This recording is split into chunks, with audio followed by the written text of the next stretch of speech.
consistent uptick in banditry, kidnapping and various forms of violence across the country, calls have been made from several quarters for government to consider the establishment of another level of the police force in the states. Those pushing for this as a solution say such a move would likely bring law enforcement closer to the people and make things more difficult for non-state actors and other purveyors of violence to operate. We're now being joined by Senator SHEHU Sani, a former lawmaker and human rights activist. We also intend to touch on protest over high cost of living, what the government needs to do, debate on call for return to parliamentary system, and of course the state of the nation.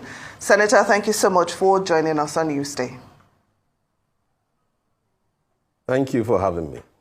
Now, I know that you've stated it, that you will not support state police, but then the bill on state police has passed second reading. And of course, they made efforts to checkmate the excesses of state governors, by involving the Federal Police Service Commission and the State Assembly in the appointment and removal of State Commissioner of Police and in carrying out directives, from the state government.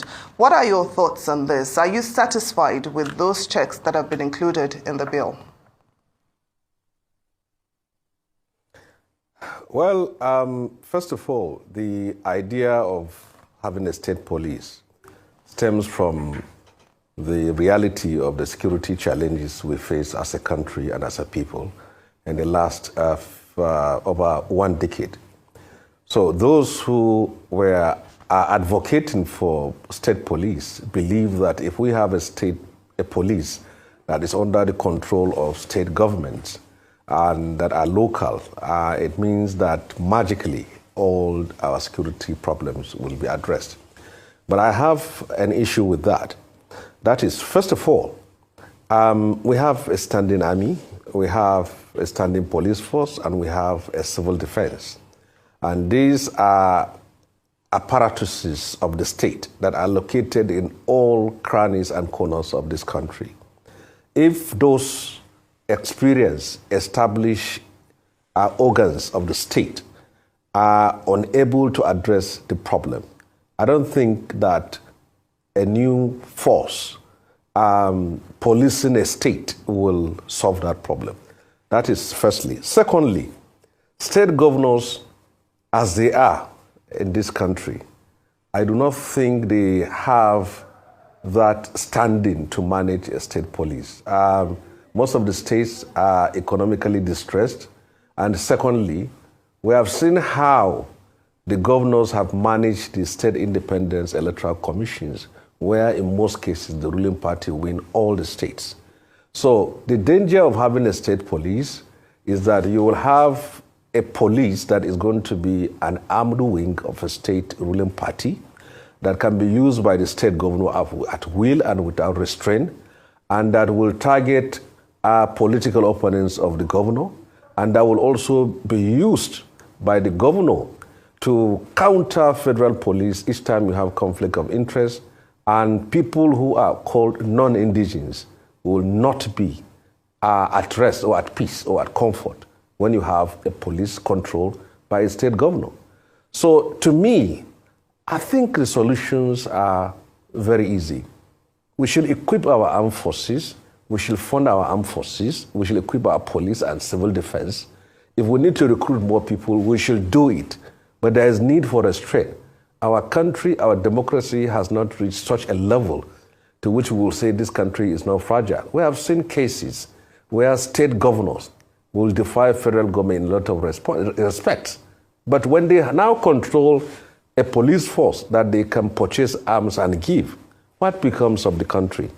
Nigeria is a fragile country, and the situation we are in now is such a way that we do everything possible to maintain the unity and stability of this country. Most of these states have vigilantes in their states. Have they been able to tackle the bandits and terrorists that are in that state? No. So to me, I think the solutions to Nigeria's security challenges is still having to support, equip, and fund the established agencies which we have, and that will be the solution. Not giving governors the right or the legal backing to recruit policemen that are mostly going to be members of the ruling party. Some thugs of the ruling party in the state will all be part of that police force. And what will become of it? Now you have governors as chief security officer. When they say they are not chief security officer because they don't control the police, is it not the same police? The commissioner of police takes directives from the governor. The restraint he has is also he has an IG. And that is okay. But when you have a police force under the control of a governor, he's almost like a commander-in-chief of that state. So I don't think that is the way to go about it. We are facing security challenges as a country, and this is the reality of our time, of our era, of our generation, and we should rise up to it. But I don't think state police is the solution. All right, well said. Ours is a nation of multi-dimensional systemic challenges, and some analysts believe that the president and his administration are currently overwhelmed. They say embarking on reforms that seemingly were not sufficiently assessed or thought through with consultations, without adequate preparation for citizens to adjust to, and no clear idea of what a final destination of what this reforms should look like. Where exactly should the federal government be focusing their attention on in a situation like this, where so many things are dismantling at the same time, not only in Nigeria, but seemingly worldwide? First of all, we must accept the reality. We find ourselves where we are as a country today as a result of what we did wrongly in the past or what we refused to do. Buhari has been in the saddle of leadership in this country for 8 years. He had all the opportunity to restore peace and order and law in areas that are facing serious security challenges. But it failed. Trillions of naira was pumped into defense and security that has not translated to protection and peace in the lives of our people. We have seen cases where service chiefs have overstayed their welcome and their tenure been extended, and even heads of other paramilitary agencies and even the IG of police in the past. This was what happened. If the Buhari administration has squarely addressed security challenges, we couldn't have passed. I wonder, the same people that were able to be patient with a government that for 8 years could not see that what we are facing today is a direct result of that problem we faced in the past. Now, I can say kidnappings is still going on in the north, and there are attacks, and arson terrorists are still launching attacks. But if you put it comparatively, there are improvements and there are progress that have been made. Let us not forget, under Buhari administration, we have had a case where the former Minister of Finance said over 1.3 trillion was allocated. And defense and security is one of the most well-funded budgetary sector as far as Nigerian budget system was concerned. But look at what happened. Kidnappings in schools have now reduced drastically. From Kaduna to Abuja, in the last 7 to 8 months, it's only one cases of attacks that we have had. It is still going on in Zamfara and Sokoto and Katsina State and parts of Kaduna State. But when we look at it comparatively, efforts have been made. And I believe that the current security leadership you have in the army, in the police, and the National Security Advisor are achieving better than the ones which we have had in the past. So I think we should look at it from this point of view. If we think this problem is going to go magically just within 24 hours or 48 hours, and I think we are simply over-expecting solutions to the problem. So to me, I think there is need for improvement. We should expect more from our leaders, but we should also appreciate the progress that have been achieved in the last few months as far as security. I come from a state where in the last 8 years, almost a quarter of that state is being controlled by bandits. Southern Kaduna was attacked every day by bandits in part of Biningwari, Giwa local government, and Igabi local government. It has almost been a daily attack. Farmers cannot go to their farms. They have to pay levies, fines, and taxes to terrorists. There are cases whereby some villages even invite some terrorists to protect them from some bandits. We have had cases of attacks in school, even in Kaduna State alone. School of Forestry Mechanization was attacked. Students were kidnapped. The parents have to pay over 200 million naira to get their wards out. Greenfield University in Kaduna State was attacked. Students were kidnapped. 250 million naira was paid as ransom. And then we have Bethel Baptist High School, all in Kaduna. It happened. In Niger, Government Science College Kagara and the Islamic School in Tegina. In Kebbi State, we have Federal Government Girls College Yauri. In Zamfara, Jengibi, in Katsina, Ankara. Now, this was what has happened for 8 years.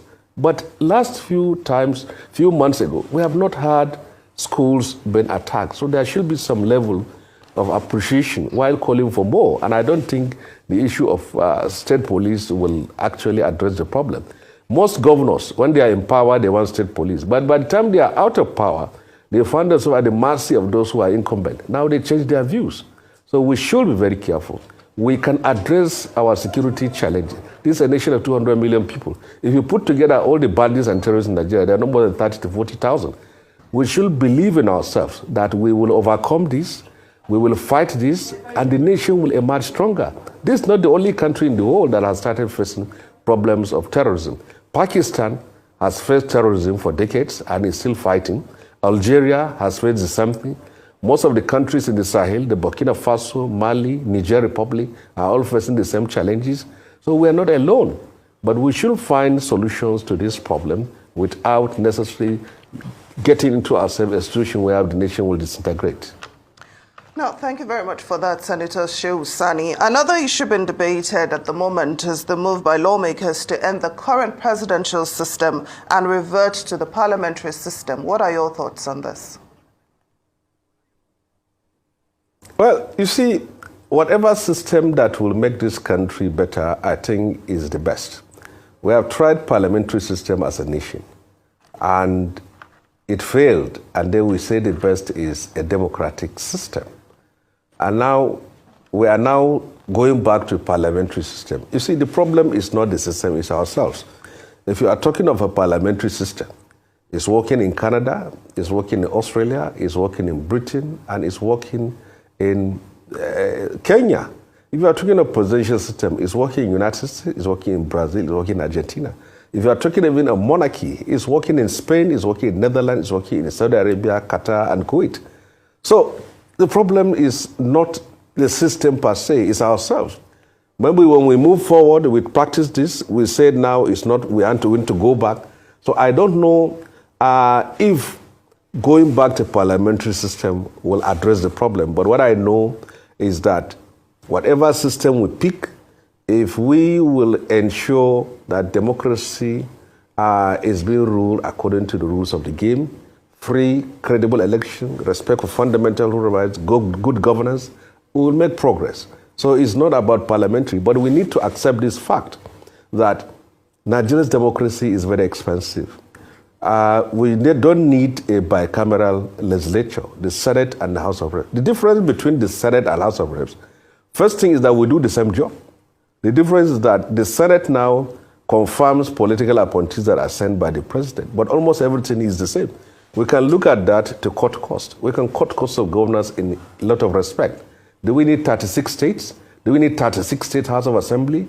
Do we need all these things? Can our resources contain all this? So these are fundamental issues. And I think to solve this problem, we need to go back to the idea of the need to restructure the country. Many governments have come in with promises of restructuring, but at the end of the day, it's been abandoned. So it's almost like campaign slogan that is usually abandoned after power.